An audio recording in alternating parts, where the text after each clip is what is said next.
जय भीम। બંધારણના ઘડવૈયા બાબા સાહેબ આંબેડકરની આજે 135મી જન્મજયંતિ નિમિત્તે છોટાઉદેપુર જિલ્લાના સૌ વડીલો, ભાઈઓ, બહેનો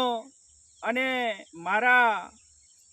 કોલી તાલુકા પંચાયતના સૌ મતદાર ભાઈઓ બહેનોને બાબા સાહેબ આંબેડકર જન્મજયંતિ નિમિત્તે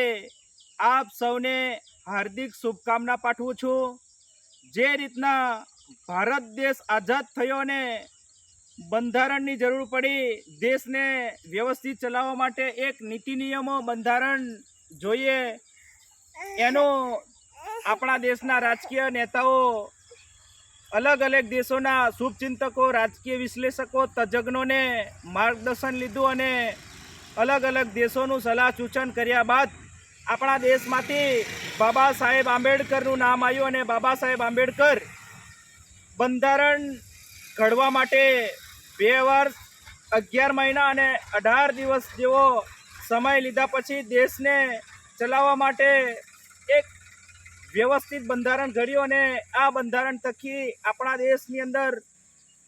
જે પણ નીતિ નિયમો, જે પણ કાયદા વ્યવસ્થા ચાલે છે એ બાબા સાહેબ આંબેડકરની દેન છે।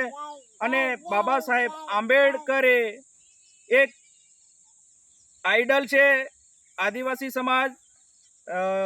એસસી સમાજ અને પૂરા ભારત દેશના દરેક સમાજને લઈને ચાલનારું બંધારણ બનાવવામાં આવ્યું અને આ બંધારણ થકી આપણો દેશ આજે વ્યવસ્થિત ચાલે છે। અને આજના સમયની અંદર, આધુનિક સમયની અંદર, 21મી સદીની અંદર આ જે બાબા સાહેબ આંબેડકરનું બંધારણ એ આ ચાલુ સરકારના જે પણ નેતાઓ છે એ નેતાઓ બાબા સાહેબ આંબેડકર બનાવેલું બંધારણને ક્યાંક ને ક્યાંક સાઇડલાઇન કરીને પોતાનું બંધારણ, પોતાના નીતિ નિયમો અને પોતાના જે પણ લાગતા વળગતા અમુક જે નીતિ નિયમો છે એ નીતિ નિયમોને લાગુ કરવાની વાત થવા જઈ રહી છે। ત્યારે હું દરેક જાગૃત યુવાનો, વડીલો, ભાઈઓ બહેનોને એટલું જ જણાવવા માગું છું કે અત્યારે જે પણ સરકાર તાનાશાહી કરી રહી છે એ તાનાશાહીને હટાવવા માટે એક જ વિકલ્પ કે પરિવર્તન લાવો અને ભારત દેશનું જે પણ બંધારણ છે એ બંધારણને બચાવવા માટે અને બાબા સાહેબ આંબેડકરના જે પણ નીતિ નિયમો છે એ સતત ચાલુ રહે અને આપણા દેશ આગળ આવે એના માટે જાગૃત થાવ, લડો અને આગળ આવો।